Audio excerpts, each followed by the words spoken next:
Will you go off so I can announce you? Come on, I haven't been able to do this song to you in a long time. Oh, I'm waiting. I want it. Are you ready, guys? Are you ready? Wait. Mr. Crowley.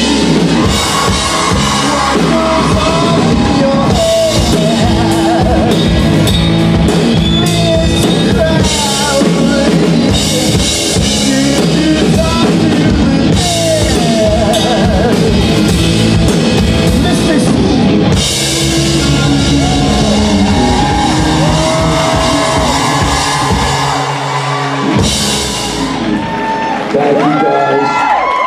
Long sway! How was that concert last night, eh? Woohoo! Big old hug there. Thank you. Listen, first of all, I know there's a lot of you who are new to the creation conventions, right? As all of you know. Right. Well, welcome. Unfortunately, you're going to make friends here, whether you like it or not. But it is so nice to see you guys, and I'm so happy to be here. I want to thank Adam and Gary and Steph and Jen and everybody else. It's just nice to be back here. And last night was just fantastic. And, what a show, huh? So that's enough about you. Oh, have we got one side? Have we got two sides? Who's the best? Fight it out. Let's see who the best is. You think you're the best? You think you're the best? Oh. The first person you saw when you came in yesterday. Oh, I helped you on the convention. Okay, so you're going second. Hi. Hi. My name's Nancy. It's what? Nancy. Hey, Nancy. So this is my first convention, now that you mention it. Cool. The reason, or the question... Speak up. The question Have I to hand it wanted... back. There he goes. Go on.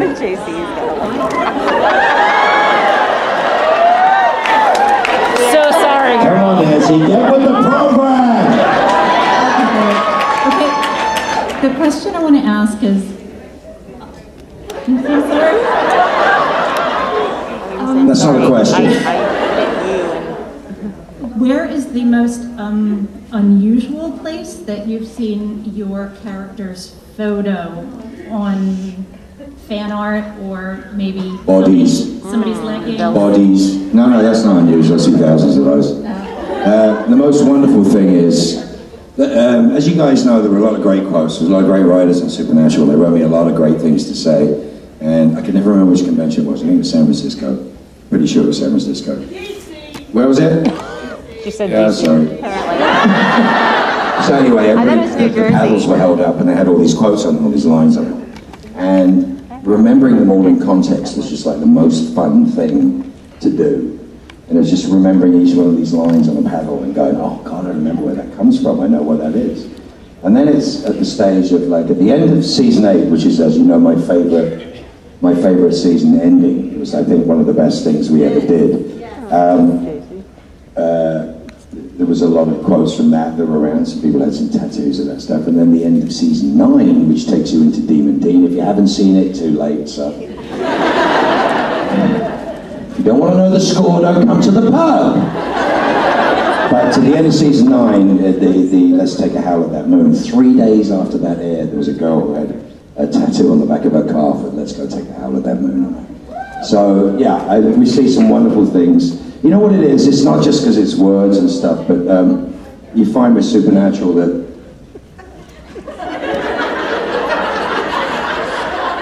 Don't you miss this? Have you quite finished? I'll continue. Anyway, with Supernatural, the wonderful thing is the themes and the ideas behind it, the things that we care about. It's so well. I'm actually coming home to visit you cheap bastards at the back, so... I have to do it. It's been so long! So long. So you're the guys that just nobody else likes, right? Yep. Yeah. Hey guys. Who's supposed to wear a onesie? having a good day? We love you too. You know that. Go on, ask your question, darling. Hi. Hi. So I was telling my friend about how I ran into you yesterday and helped you find the convention, and she jokingly called Me. Hey, I'm getting to it. She Sounds like jokingly Misha. called me. Sorry, what was the question? She jokingly called me your spirit guide. So we got to talking about it, and I want to know, what kind of animal do you think your spirit guide would be? Oh, God. Wombat. Because he poops and pews. That was a wish thing. I've never eaten pizza yet. They lie. People lie. You know that. Check your sources. Hey, guys. Hey, you having fun? Right, next question. Hi. So, loving you on Doom Patrol. And Say again? Loving you on Doom Patrol. And wondering if Willoughby Kipling were to summon up Crowley, what kind of deal? Oh, stop crossing the streams! Don't you know what fan fiction is for? You write it. That's the good news.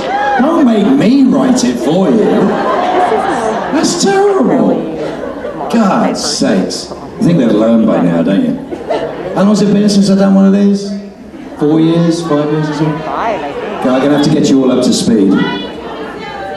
Yeah, I like you too. So, thank you, Alison. You doing okay? I also didn't care. Tired? Me too. Who's this? Yeah, but you can't ignore it. Good. Bop Bop. That's a good name. I call Misha Bop Bop sometimes. You okay? Nice to see you. I think everybody is What? going to treat somebody, whether it's publicized or not. I don't care. Thanks for correcting me. You're trying to make me feel bad? It's a child, for God's sakes. This is child abuse. This is terrible. Ooh.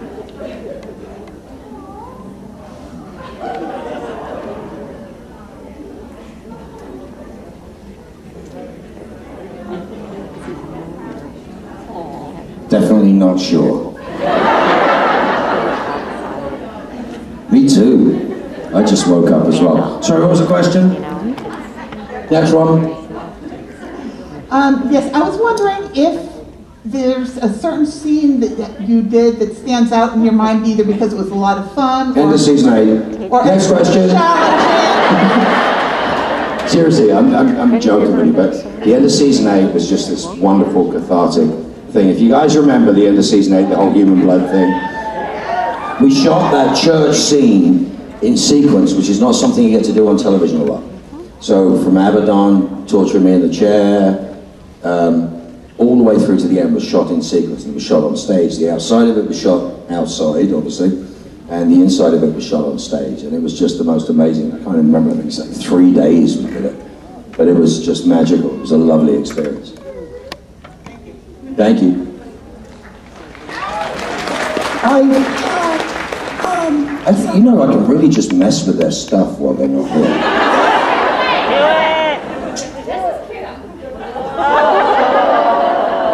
Sorry, go on. Hi, I'm new to the fandom. This is my first convention. It is. Welcome, madame. Thank you. I didn't really have a question in mind. Yeah. But if you weren't a demon, what other supernatural creature would you be? If I wasn't a demon, what other character in Supernatural would I be? What other creature? How do you know he wasn't an angel? Too many new people. What would you like me to have been? No. Exactly. I'm Crowley. Move on.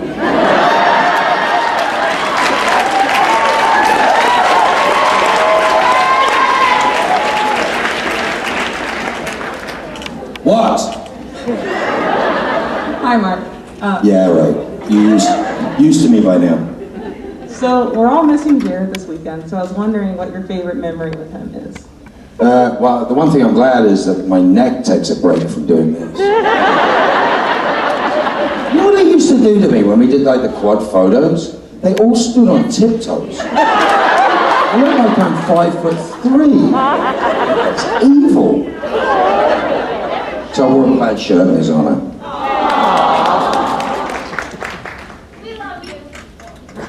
Yeah, you keep saying that, but I don't see any evidence. Did you ask me a question? I can't remember. I was just so full of myself. Your favorite memory with Jared? My favorite memory with Jared? Probably the end of season 8, weirdly enough. You know what? We have so many, I think Jensen and I were talking about this earlier. We have so many, I mean, nearly a decade I spent, with these people. And we have so many memories of so many things. I mean, you guys ever seen the Nerd HQ panels? That's us relaxed after working for 2.5 days and doing Hall H and everything else. That stuff's magic to me. I'd make fun of Misha on a constant basis, just so you know.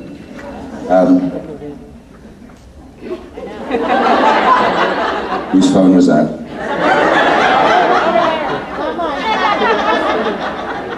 I will catch you. And I will kill you. No, it's the wrong movie. But just so many. And I was laughing about Misha and stuff, and I was going, there's all these wonderful pictures of me and Misha, because we're bored out of our minds doing 8 years of press, every year in the same place, and having to come up with new things to do. And there's just all these hysterical photographs of him putting me on his back, and there's all these weird, fun shots. And I just found it was just so much fun. There's so many great memories, If you ever want to know about us, watch Nerd HQ and the gag reels. Hi. So I think that the material that you got with Jeremy Carver on the show was some of the best. That season 8 finale, for me, the season 9 monologue you had was some of the best writing and acting I ever That was so much fun to do. That was the same director that did Baby, right? Yeah. So Tom, and he said the nicest thing to me. I said, well, what do you want to do? And I think it was the last shot of the season for Jensen. So I think he was just laying on the bed, comatose at that point. He did pop up in the middle of my speech one time and scream at me. Which, I needed a new pair of trousers after that. But Tom was brilliant. Tom's such an amazing director. An older man, just a wonderful, wonderful, wonderful director. I said, what do you want to do? He said, well, at the beginning I see you in the doorway. The rest is up to you. So when I was walking around that room, I was trying to find where to sit. And there's a little couch on one side, and there's that chair where the table is. And I sat in the chair, and it's got arms. And as soon as I put my arms down, the whole speech is about the truth. I'm not lying. What was I thinking of? As soon as I put my hands down. Lincoln Memorial. So literally the first thing that came to my head. I was like, I'm sitting here. So it was an amazing day. I think that was the last shot of the season to do, and it was just so much fun. But what was your question, Dan? So it was actually about working with Jeremy Carver again on Doom Patrol. Anytime, anywhere, at any cost, I will work with Jeremy Carver. He's just a magical human being. I send him, when I was on Supernatural, I used to go, am I dead yet? I used to send him an email going, am I dead yet? And he would respond with, writing that scene right now. And so I went on to Doom Patrol, because as you can probably work out, I'm playing Constantine, and Willoughby Kipling is Constantine. But he's immortal. So of course I sent him an email that said, are you going to kill me off? He sent me a response. He said, I will never kill you off, asterisk. And nothing underneath. So he's kind of brilliant, he's kind of brilliant. We were very, very lucky on Supernatural. We had a lot of great people. Hey, it wasn't me. Hey, cutie. Hi. Hiya. Oh no, that's something more interesting. I wish somebody would feed me like that. My God. No, not up. I'd be more concerned about her catching something than me. What? Hi, Mark. Hi. So I just want to preface this by saying that I love you and Leverage. So since they're filming Leverage Redemption, if they ask Sterling to come back, would we cease? Listen, you guys have been pestering Dean Devlin for the last few years. And if you look really closely, he likes all the things that you say. So if you look really closely, Dean Devlin liked this tweet. So he actually reads Twitter. So pester him some more. What do you need? First of all, I have to say that I'm 5'1", so I know your struggle with Jared. Like, can't you just dumb down a little bit so Stand up, stand up. It's okay, you can stand up. That's fine. While meeting Jared, like, hello, justice for short people here. There is no justice for short people. I'm not short, you're in your own gang. I'm only short on this show! So I'll tell you the story. One time, wonderful, somebody dressed as, I don't know, whatever her name is, Castiel. It might have been Constantine with the wrong colour tie, I couldn't tell. Came to one of our conventions and was like, so, really love you in the show, and it's really good, but what's it like working with Jensen and Jared? And I was in a bad mood at that point anyway. And, I think I was awake. Really? So I said, nobody ever goes and asks them what it's like working with me. The next panel, I really love you, Jensen, I really love you, Jared. What's it like working with Mark Sheppard?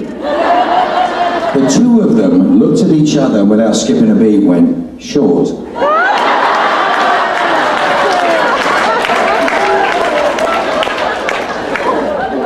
Endless. Supernatural, I'm short. Every other TV show, good height.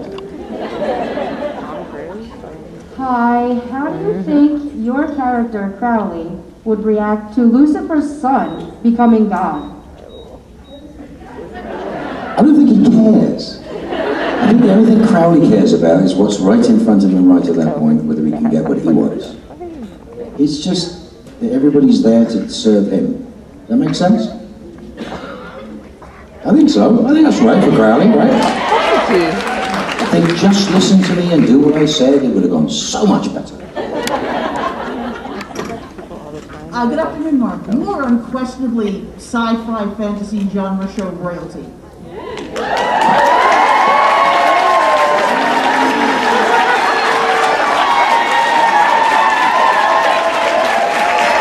My husband, no, sorry. So the question is, was that the result of deliberate choices on your part, or the shows coming to you? All right, I've had some wonderful things written for me by some wonderful people. If you're new here, you don't know, and even if you've been here a while, you've got to remember something. The genre of stuff that we like was not always the most popular genre.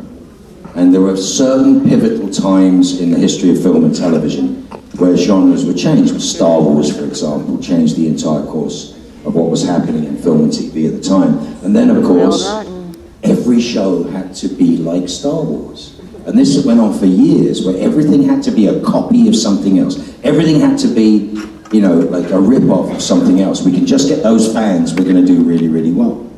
And what happened over those years is writers started writing graphic novels, not just television shows. They started going into different areas of the genre and trying to do it. And then cable channels popped up, and places like Sci-Fi and places where you could actually do this stuff started to exist. So they didn't have to have a show that had to have X amount of millions of viewers to stay on the air. Perfect example, Firefly. I was in Firefly. Firefly had 11 million viewers, and it was a failure. A failure on Fox. If it was 5 years later, it would have been on a different situation and a different channel, and probably still be running now. There's enough stories. But the truth is you changed it. We changed it. Because things that are made with cynicism and a lack of passion and a lack of love, don't resonate with us. I don't know what it is. If you're going to devote your 17 hours to watching a marathon of a TV show, or 117 hours, or 350 hours of watching a television show, it's got to be saying something to you. It's got to be made with something that makes you feel good, or you're interested in the story, or you care about the characters or the path of the journey. And if it's done with cynicism, it never works. Network television, for a very long time, you got to watch what they put on. And there were some losses and whatever, but generally that's what's on, that's what I'm watching. Now we choose. Now, because of the way we behave as a whole, we choose what's good or not. So that's why you can have Breaking Bad, and you can have Battlestar Galactica, and you can have, all these amazing shows that come on, And it's a testament to, I hate the word fanatic, and that's just ridiculous. It's not a good word, but within our family, our genre family, our supernatural family, we care about it. We wear hearts on our sleeves, we dress up, we do all these things. It's just a fantastic phenomenon. And I'm old enough to have seen it change. And I like where it's going, and I like the fact that somebody can come up with a good idea and it can become a show. You know what I mean? That's like the best thing about it. It's a magical thing. Hi. Hi. So, considering you were on Supernatural and you were on Doctor Who. Yeah. We're going to list them all. So, those two shows, you want to complete the trifecta of Super Wholock. What would you have done on Sherlock?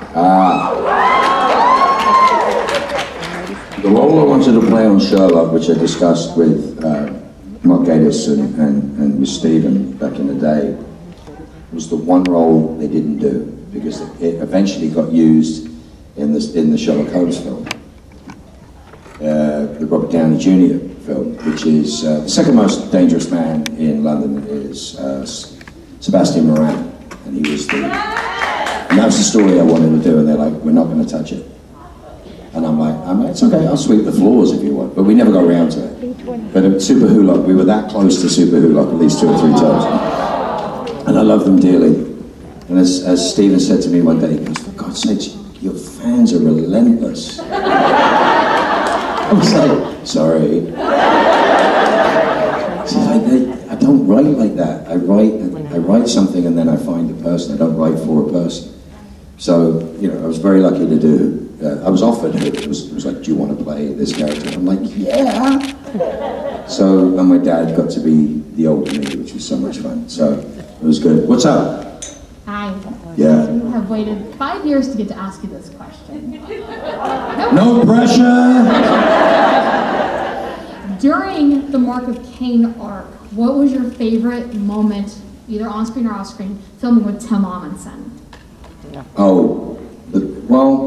My favorite moment in the whole arc was with him sitting at the table, I think shucking corn, while there's a massive fight going on between Jesse and Jensen, I think. That was funny, but the bees was my favorite thing, because there are no bees.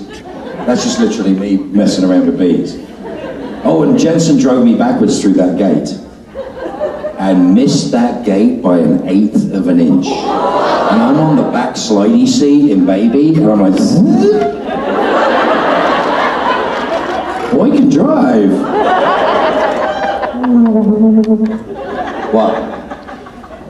The last time you were here, you had just become an American citizen, and you gave a very impassioned and inspiring speech about the privileges and responsibilities of being an American citizen. I've reflected a lot on it in the past. By the way, I have to correct you with all the love in my heart. I'm not an American citizen. I'm an American. Okay. And the reason why I get to say that is not just my opinion. My passport says nationality, United States of America. Thank you for having me. And we're sorry. I've reflected on your words a lot in the past troubled years, and I'm wondering if the past intervening years have changed your feelings about the American experience, and what new words... God, no, it's still the greatest country in the world. All right, I want to make this simple, it's easy. We've all been through a lot. I hope you guys, I hope your families are all safe and well, and that's the thing I care about. I don't care about your damn politics. as a proud American, I'll fight for you to vote differently than me. That's just the way I am. But we're in a room full of people who represent what I think is the hope of future. There's no fighting here. There's no screaming and shouting and punching people. There's none of that going on here. And I've seen that in these rooms and these conventions, that I see people caring about each other. We have causes, Misha and the boys and I have causes, and you guys step in behind that and magnify it 1,000-fold, 1,000,000-fold on occasion. There's nothing but love here. You know, in all its forms, and there's people who don't want to be talked to, and there's people that want to be embraced, and it doesn't matter. There's still buckets of love in this room. There's a reason why I come to conventions. The reason I come to conventions is to see you. The reason I come is to do this. To do this, you know, the concert, the give back of the concert is the most wonderful thing to participate in. But this is why I'm here. You know, the signature is a memento of the moment. The photo is a fun, individual memento of the moment. But this is what it's about. I get to see your faces. I come from live theatre and live music, and I have an audience, and I always have an audience. And we make television, we don't have an audience. We just got 150 of our friends, and it's done, and we send it out, and we don't know. We don't know what you feel. It's not numbers, we don't know what you feel. We come here, we know what you feel. We see what you feel. It completes the circle for us. It's the most beautiful thing. You are our audience, and we love you very much for that. The point being is you know that we made a show with nothing but love from top to bottom. You know, from painters to you know, executive producers to stars. Everybody wanted to make the best show they could possibly make. You know, we had some hits, a couple of misses, but who cares? The whole thing is just a beautiful thing, you know? And getting to come here and do this is the most exhilarating experience. You know, I was always, oh, you've got a really tough job. You go to a room and 3,000 people tell you they love you. And what can you say? You know, it's fantastic. And if, you know, as I say, if you're new to this, this is an extraordinary circumstance. The world out there is a very, very difficult place. There's a lot of anger and a lot of BS and a lot of opinions and a lot of people thinking they could impose this on you and that on you. I'm talking about personally, I'm not talking about in any other circumstance. But the truth of the matter is there's a lot of kindness here and there's a lot of caring here. And if you're in trouble, look around you. Somebody will help you. Here, somebody will help you. I was talking about this when we did the meet and greet. I was like, you know, somebody falls over here, 50 people will go pick them up. It's an anxiety attack, one person will go, stand back! How you doing? What can we get you? Because that's what it is. And that's what the world needs. It's what the world needs. A bit more love, a bit more caring, a bit more understanding.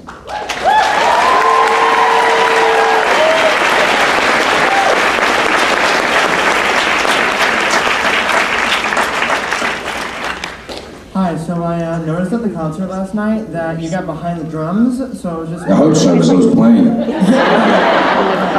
So I was just wondering, musician to musician, how did you get started playing the drums and how long have you been playing? I started playing when I was 12. I was making records at 15. So if you figure I'm 58 years old, I made an awful lot of records, toured with an awful lot of bands. But when I got sober 32 years ago, I'm happy to know there's a few other sober people in the room. Well, I know that, but listen, I got sober 32 years ago. Drumming for me was synonymous with getting loaded, with getting messed up. Try to amend my language for the younger people here. And the trouble was, then I didn't play drums for 20 years, which is the weirdest thing. And at a creation convention, between the boys in the band and Adam, our supreme boss here, was like, oh, you want to come up and play? I'm like, no, I'm good. They're like, no, I'll come up and play. And I'm like, oh, God, he just guilted me into this. And I got up and played, and that turned into more playing, and that turned into this, and that turned into joy, fun, and what we do on a Saturday night here, right? And you know, I am eternally grateful for Billy and Rob and Borja and Norton, just for giving me that little push back into doing it, you know, because it was something I would do. And then, of course, I went back out and toured with Robin Hitchcock, I played with in the 80s, and I played with other people and done stuff. But the truth is, it's a joy for me. It's one of my favorite things to be in the world, is in music. So I love it. And the fact I get to do this and this is like, it's wonderful. I mean, I'm eternally grateful to Adam Swan. And to Adam. Adam knows he did it to me. He just guilted me into I think I was moaning and complaining the whole way through. But yeah, it's priceless, it's precious. You've got to find something in your life that you have passion for. You know, I said this, I don't trust anyone who's not passionate or a fan of something. I hate the word fan, but you know what I mean. Somebody who doesn't go like, this is brilliant. You've got to have that passion in your life, you know? You've got to have it. Hey, I haven't seen you in a while. Probably my fault. How are the kids? I don't but yeah, it's about literally finding something you love. It doesn't matter if it's, you know, successful or important or anything else. Was it something I said so? He's got to go to a Misha meet and greet or something. Damn it all. Everyone leaves me. You're buying that? I mean, if you weren't selling it, you Hi. wouldn't be an actor. I'm asking everybody this question. Oh, I don't want to know it then. I don't want sloppy seconds questions. Are you eating that now?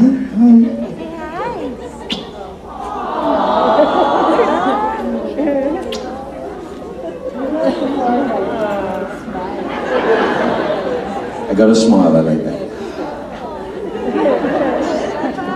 Hey, that's Ruth-sized. That's so mean. What's your question? Have you, wait, hold on, sorry, I'm trying to. Oh, cool. This will make you feel better then.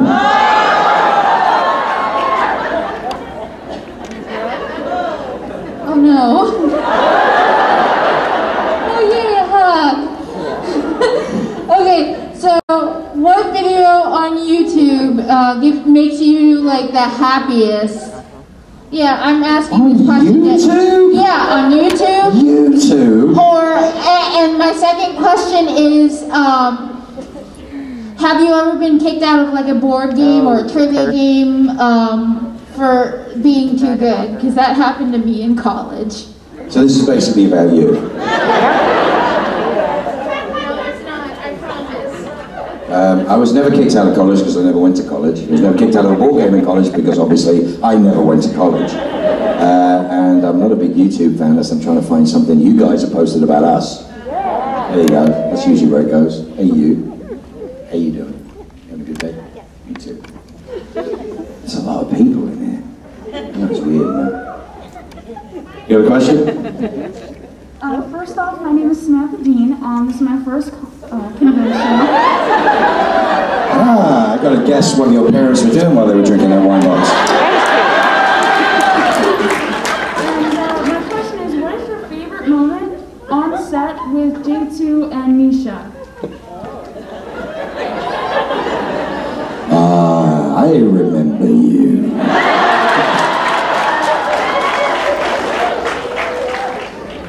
What was my favorite? They didn't like us being together. We caused trouble. We get bored and cause trouble.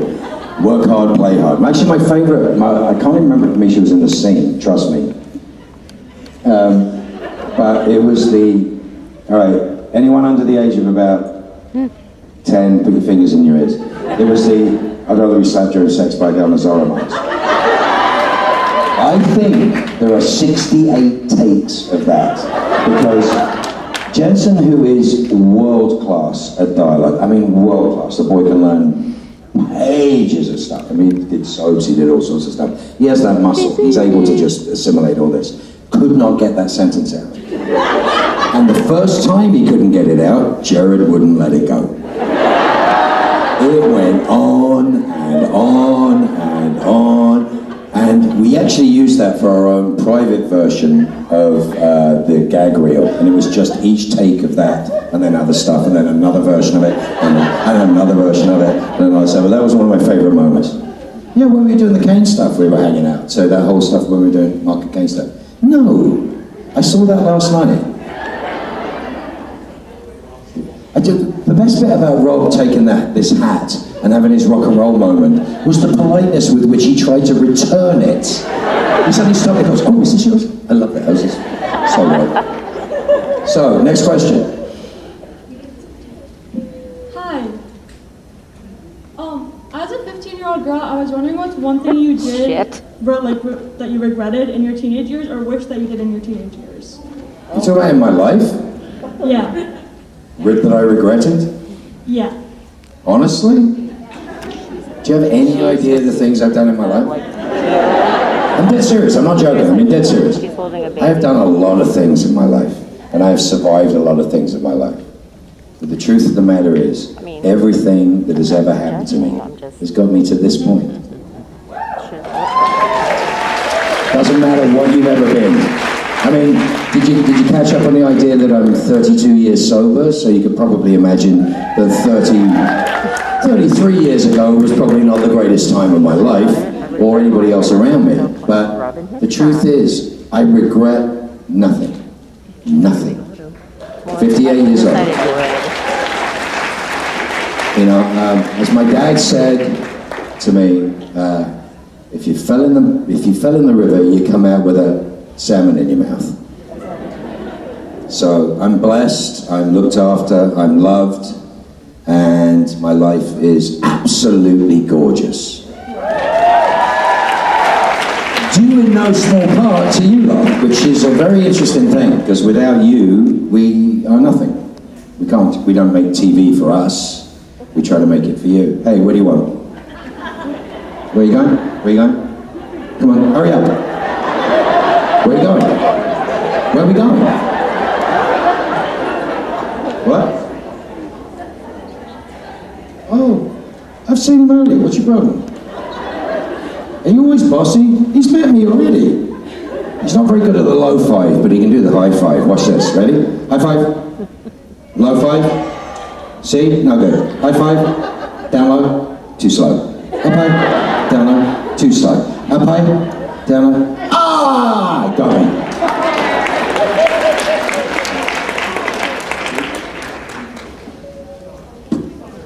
Ooh, it's getting around that time. Can I help you, man?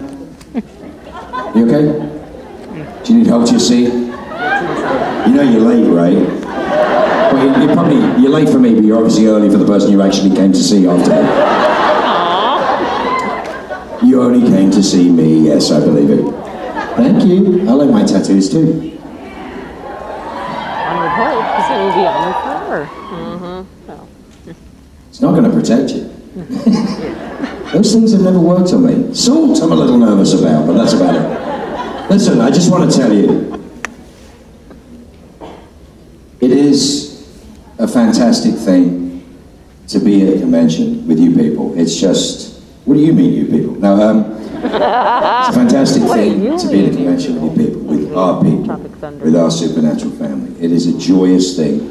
I love you all so much. I think what is most important is that I want you to all look after each other. I want you to take care of each other, because it is a rough and dangerous place out there. There are things going on in the world, which personally, if a bunch more women were running it, it would probably be a lot safer. Yep. I mean, barring Bodicea and Cleopatra and a few others, the women have done pretty well at running things. But the truth is like we need a lot more love and a lot more caring, and it's a scary time, and it's not an easy time to ask for help. And if you're struggling, and you're having a hard time, remember you are not alone. You are absolutely not alone. Would anybody do me a favor if they're brave enough and put their hands up if they have any form of mental health disorder? Look around you guys. Look around you. You are not alone. Alright? I love you all. It has been a fantastic, fantastic day. I love you guys. I hope to see you again. And on that note,